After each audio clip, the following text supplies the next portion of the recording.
issue here. Thing's running at like 66 volts, so shunt trips the breaker. All right, so I got this panel off here. Usually this is it's usually a friggin' bad wire or something. Hopefully that's it right there. I highly doubt it, because that never works. Like, that's actually all canned shit, so probably gonna go with no on that.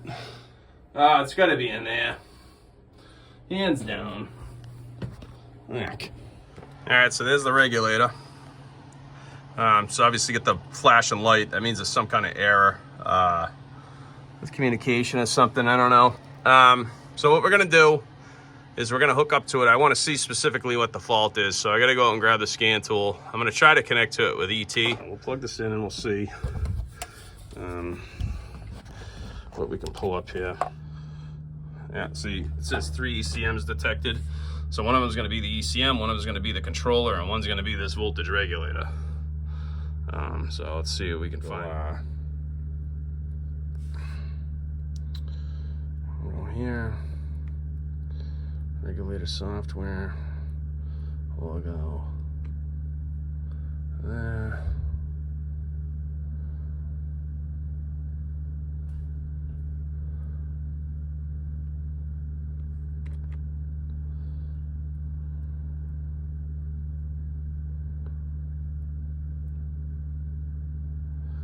All right, so I mean, it's communicating with the damn thing, so I don't see any reason why it shouldn't work. I would love to start this, but I know when I do, all this shit's gonna slide right off onto the floor.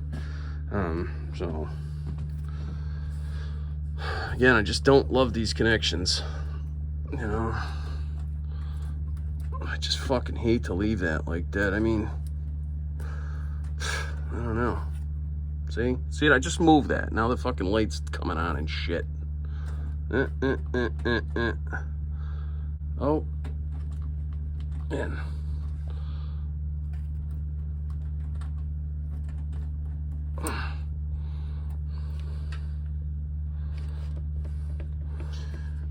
What do you think? You think I should chance it?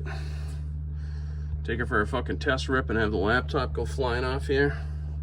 We'll see how tough she is. It's a tough book, right? I mean, I suppose I can just set her down over here on the battery, I guess. That'll be fine. This other fucking crap should be okay. So, all right, so, back to this thing again. I suspect there's a connection issue, obviously.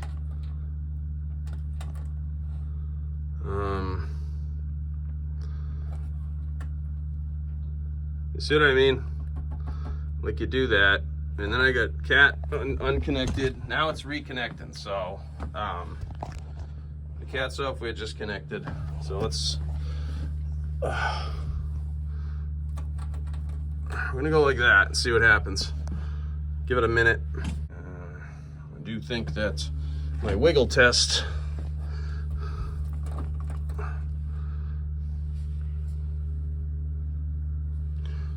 I'm just looking back at that at the same time. Let's see what we can see here.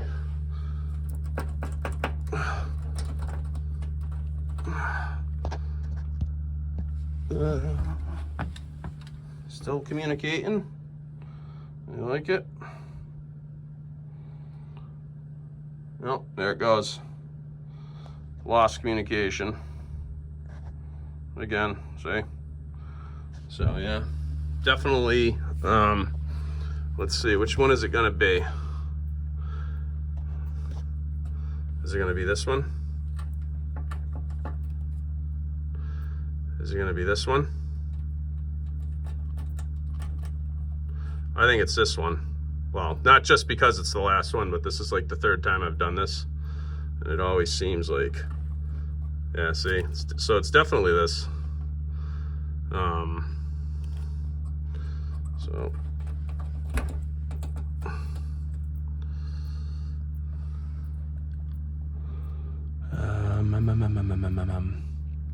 You see these little, if you look close in here, see how they got those little dicks right down the middle of them there? So what I'm gonna basically do, I'm gonna I'm gonna unplug all of them. All right, so for all you worrywarts out there, this thing's completely isolated. There's no power in here, except for maybe in the capacitors, which I'm not too worried about that. So I'm basically want to get these in a place where I can isolate them. But if you, like I was trying to say before, but if you see,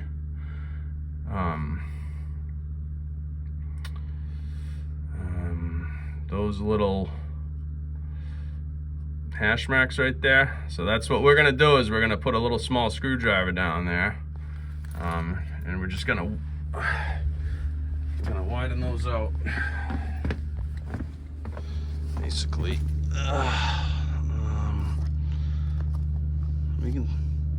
I got this little Klein. Yeah, we'll start with that one. We'll see. You know what? No, we're not gonna do that. We're gonna go with the trusty old little snap-on. It's just a slightly bigger tick on it. So what I'm gonna do here is I'm literally gonna, if you watch what I'm doing here, I'm just gonna widen those out a little bit like that, all of them, just to try to mitigate any kind of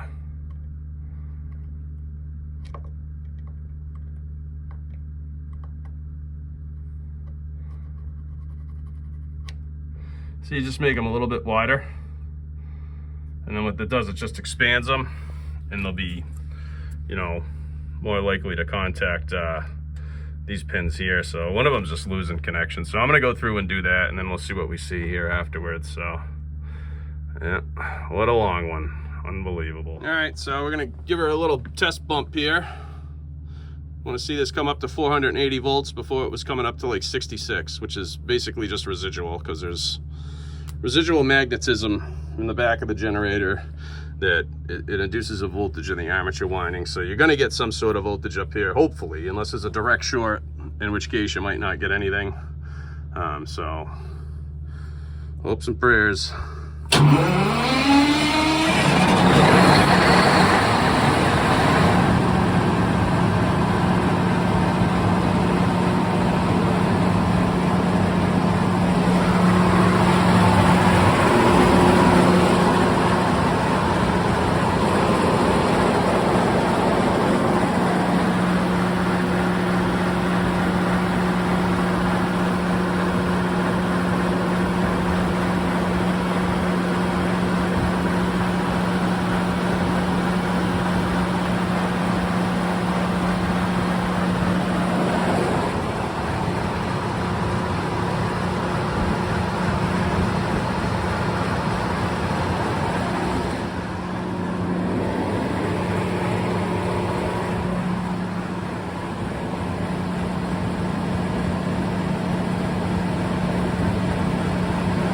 I'm gonna say we're good, and I think we got it fixed here for what we can do today, but I'm gonna recommend that they consider having this replaced, just in case it's more than a pin connection issue. Like if maybe it's the way the pin is actually fastened to the PCB under all this black shit is, this is just epoxy called potting material. So under here is actually like a printed circuit board and shit, and these things are soldered to it. So if it's got a bad connection under here, there's not a whole lot we can do to really resolve it. You know, it's cold solder joint on the board or something. So just to cover everyone's ass, I'm gonna recommend that this be replaced. But it's up to them if they want to do it or not. So, and that's just the way I'm gonna present it to them. So if they refuse it, then anything that happens is totally on them, and that's kind of the approach there. That's why we want to do that. So anyway, I'll let you know.